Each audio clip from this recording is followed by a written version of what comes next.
Okay, so first question. What made you want to write Loose Ends? Right. Now, that is an interesting question. I think it has to do with sort of my approach to life in general. Things that interest me, fascinate me, that I find mysterious, incomplete. Well, I have generally two ways of reacting to them. I either take a photograph, which I do a lot, or I write about them. It's sort of a way of problem solving. And since I know these gospel stories, I've known them for a long time, I've read them, they're familiar, but they're never quite complete, or they haven't been complete in my mind. I keep asking myself, well, what happened before, or what happened after? And so I'm giving a very long answer here. Um, it started off really as just almost a writing exercise. I read a gospel passage and said, okay, well, let me reflect on what that means to me, or what's missing for me, what I'd like to know more about. And I wrote about it. And then I wrote another one, and then another one. And they began to accumulate, and I thought, this could actually be a collection. Well, as somebody who is right in the middle of the book right now and enjoying it very much, I must say, you commented on you felt something was missing, and I think something that you did with these stories that I actually enjoyed the most personally was you brought such a vibrant enthusiasm to it, and took these ancient figures and made them into human beings. And I find them very psychologically and emotionally relatable. So I particularly enjoyed that aspect of it myself. Thank you for those kind words about the stories. I think it's just a natural part of our sort of our 20th century sensibility. We want to have those details in our stories. We want to know what it smelled like, what it felt like. And that makes a story seem complete to me. And these stories of the apostles, I mean, they're very interesting. They're very familiar, but I want to know more. And so I wrote more, hopefully with some skill and appropriate piety, I hope. That was the aim anyway. Yes, I think so. I'm a fan. Thanks. Okay, well, moving on to another question. So did you feel any trepidation about characterizing the apostles or Jesus? Oh, absolutely. And really, as much as I thought I could, I stayed away from putting words into Jesus's mouth. I thought that was pretty dangerous territory, unless I was quoting him directly. But even then, it's a bit of an issue. The apostles less so, but sure, there was some trepidation involved. But I thought, what the heck? I'm going to explore it and see what happens. I just tried to do it with respect, the best that I could. The only, I guess, the operating principle I always get in the back of my mind is, gosh, they're real people. They must have some of the same fears and doubts that I do. And I sort of worked from that central core and saw what happened. So would you say that there would be one story out of the collection that might stand out as your favorite? Who's my favorite child? No, not one, but I think there's a certain category of stories that appeal to me the most. And those are the ones where we have a clash of cultures, or at least people coming at a situation from a very, very different background. So when Romans are interacting with Jews, or in fact, even Pharisees interacting with the apostles, people who had a very different worldview. In those stories, one of them, I have the son of an Egyptian pharaoh interacting with infant Jesus. For me, that's wonderful material. I mean, just they're so different, and you want to see how these people would react to each other. Yeah, that was lots of fun. Those would be my favorite stories, I think. One other one that comes to mind was a Greek trader who happens to be in the area, and he's heard these stories about Jesus the magician, and he wants to know more, and he's interacting with a Palestinian merchant. And again, they're coming from two different worlds, and they're talking about Jesus. So it's interesting to see what they would say to each other.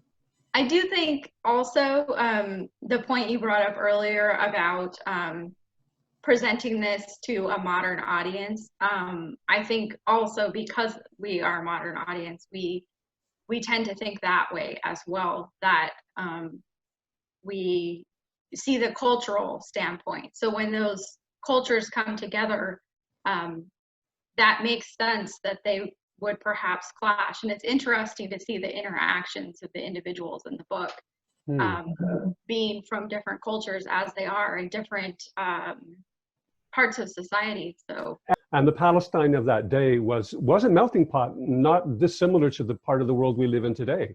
So there were many different cultures interacting. It wasn't just the Jews. So, you know, it didn't have to make that part up. what are you hoping that readers might take away from your stories in this collection? Yeah, well, I don't have any particular ambitions. I mean, I just hope that they read them. That would be the greatest thing to take away. But to be a little more serious, I'm hoping that maybe a reader might regard these historical, really mythic characters as human beings, to realize that they're not really that much different from us. They were in extraordinary circumstances, in the company of an extraordinary man who was divine, but other than that, they were human, and they had weaknesses, and they had difficulties understanding what Jesus wanted of them, and what they were really supposed to believe. I guess for me, that might be the central question of all the stories. The struggle to understand who this man was, and what am I supposed to do about it? That's interesting material for me. Yes, it's actually quite complex. So I think that that's an ambitious task to dig into that. So I applaud you for that. Well, I certainly haven't solved any great theological questions, but as I sort of said in my introduction, I feel a little bit like one of the blind men putting a hand on an elephant and trying to figure out what it really is. That's all I can do, is give you my take on the part of the elephant I happen to be touching. Right, right. And using fiction as a vehicle. So I think that was very effective. Thank you. So some of your stories are actually written from very unusual points of view. What would you say prompted you to do that? Just being mischievous, I guess. That's partly true, really. It's just, for me, interesting as a writer to try a different point of view. And when you do that, sometimes it gives you a fresh understanding of what you thought was a story you knew well.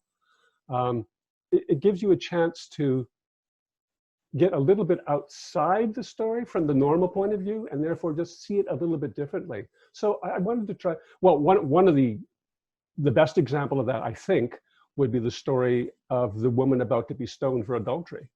And I chose to take the point of view of the stone, which is a bit weird, I think. But it gave the story a certain objectivity that you couldn't get otherwise, because the stone had no stake in the usual human sense in what was going on. And yet, I hope when you read the story, you actually feel a lot of emotion for the stone.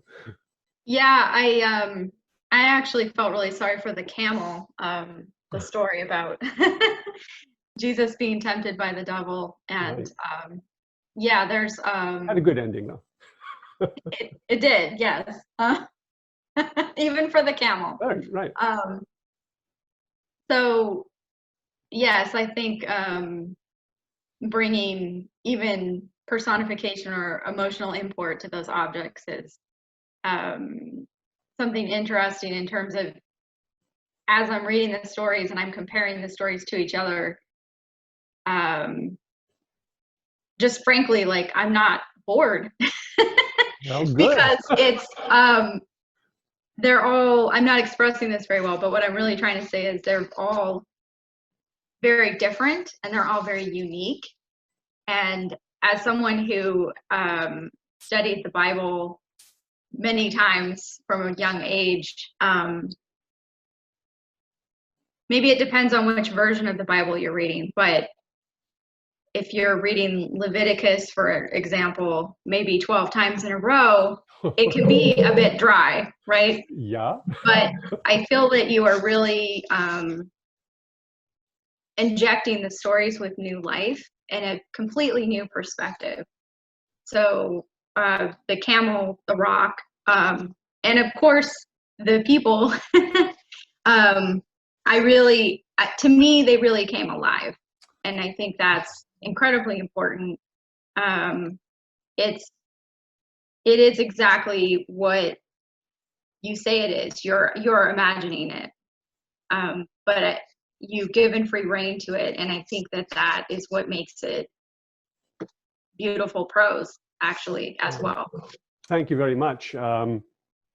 Yeah, I guess most of us, I believe what attracts us the most is personality.